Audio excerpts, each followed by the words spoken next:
After this, Paul left Athens and went to Corinth. There he met a Jew named Aquila, a native of Pontus who had recently come from Italy with his wife Priscilla, because Claudius had ordered all Jews to leave Rome. Paul went to see them, and because he was a tent maker as they were, he stayed and worked with them. Every Sabbath he reasoned in the synagogue, trying to persuade Jews and Greeks. When Silas and Timothy came from Macedonia, Paul devoted himself exclusively to preaching, testifying to the Jews that Jesus was the Messiah. But when they opposed Paul and became abusive, he shook out his clothes in protest and said to them, "Your blood be on your own heads. I am innocent of it. From now on, I will go to the Gentiles." Then Paul left the synagogue and went next door to the house of Titius Justus, a worshiper of God. Crispus, the synagogue leader, and his entire household believed in the Lord. And many of the Corinthians who heard Paul believed and were baptized. One night, the Lord spoke to Paul in a vision. "Do not be afraid. Keep on speaking. Do not be silent. For I am with you, and no one is going to attack and harm you, because I have many people in this city." So Paul stayed in Corinth for a year and a half, teaching them the word of God. While Gallio was proconsul of Achaia, the Jews of Corinth made a united attack on Paul and brought him to the place of judgment.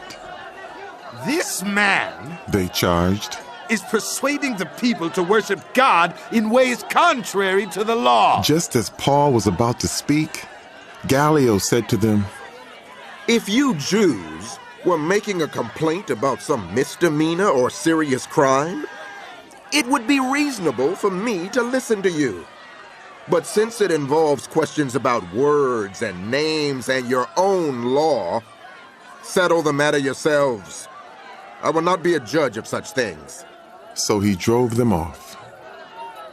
Then the crowd there turned on Sosthenes, the synagogue leader, and beat him in front of the proconsul.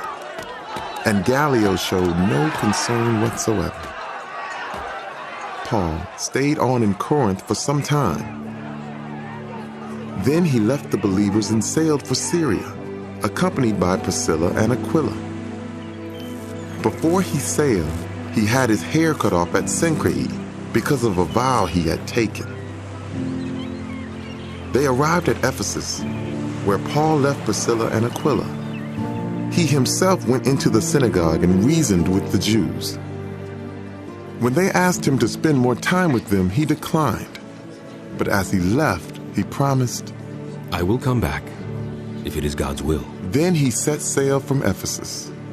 When he landed at Caesarea, he went up to Jerusalem and greeted the church and then went down to Antioch. After spending some time in Antioch, Paul set out from there and traveled from place to place throughout the region of Galatia and Phrygia, strengthening all the disciples.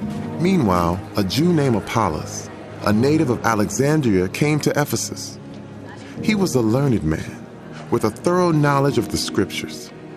He had been instructed in the way of the Lord, and he spoke with great fervor and taught about Jesus accurately, though he knew only the baptism of John. He began to speak boldly in the synagogue. When Priscilla and Aquila heard him, they invited him to their home and explained to him the way of God more adequately. When Apollos wanted to go to Achaia, the believers encouraged him and wrote to the disciples there to welcome him. When he arrived, he was a great help to those who by grace had believed, for he vigorously refuted the Jews in public debate, proving from the scriptures that Jesus was the Messiah.